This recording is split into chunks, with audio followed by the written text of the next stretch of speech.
Je vais commencer. Déjà, merci pour l'accueil. Ensuite, si je devais faire un feat avec un artiste sénégalais, ça serait, je ne sais pas si vous connaissez Clayton Hamilton. C'est pour moi un des artistes les plus talentueux que j'ai rencontré dans ma vie. Il a une voix vraiment exceptionnelle. J'ai déjà fait un son avec lui qui n'est malheureusement pas sorti. Mais en tout cas, si je devais en choisir un, ce serait lui. Bon, voilà.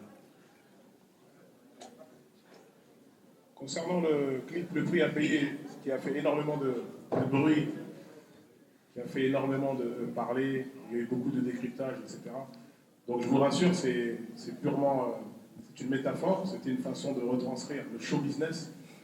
Vu que je sais déjà il y a énormément de rumeurs qui tournent sur moi, sur plein d'artistes, comme quoi j'aurais fait un pacte, comme quoi j'aurais vendu mon âme, ça fait rêver beaucoup de gens. Les gens, surtout les Africains malheureusement, qui croient beaucoup en ces choses-là, qui croient que dès qu'un Africain réussit dans la musique, il a forcément vendu sa famille. Tout le monde me parlait de ça, donc j'en ai joué volontairement. Volontairement, j'ai fait ce clip parce que je savais qu'il allait faire du bruit, qu'il allait faire parler. Les gens en parlaient.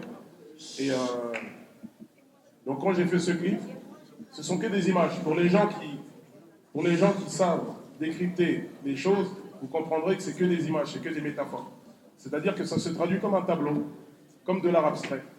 Quand je signe avec mon sang, etc., au lieu du stylo, etc., c'est une façon de dire que ce milieu-là, il te prend tout. Ce milieu-là, au final, il te prend tout. Il te prend ton temps, ta famille, tes valeurs, etc. Et c'est comme si on signait avec le diable, au final. Mais bien sûr que j'ai jamais ouvert mes veines ou signé. J'ai signé un papier, il y a des avocats, j'ai mis des paraphes, j'ai signé, j'ai reçu un chèque, etc. Ça s'est passé comme ça dans la vraie vie. Mais j'étais obligé de jouer de ça, puisque ça fascine les gens finalement. Ça fascine les gens. Les gens sont fascinés. Les gens croient en tout ce qu'on leur donne, tout ce qu'on leur vend.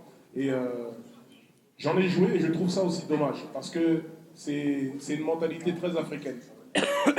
Patrick Bruel ou Johnny Hallyday ou Mylène Farmer auraient fait ça, je ne pense pas qu'il y aurait eu les mêmes répercussions. Mais quand c'est un artiste noir qui fait ça, je ne comprends pas pourquoi on y croit bêtement comme ça. Donc j'ai fait ça exprès pour montrer à quel point on peut manipuler les gens facilement.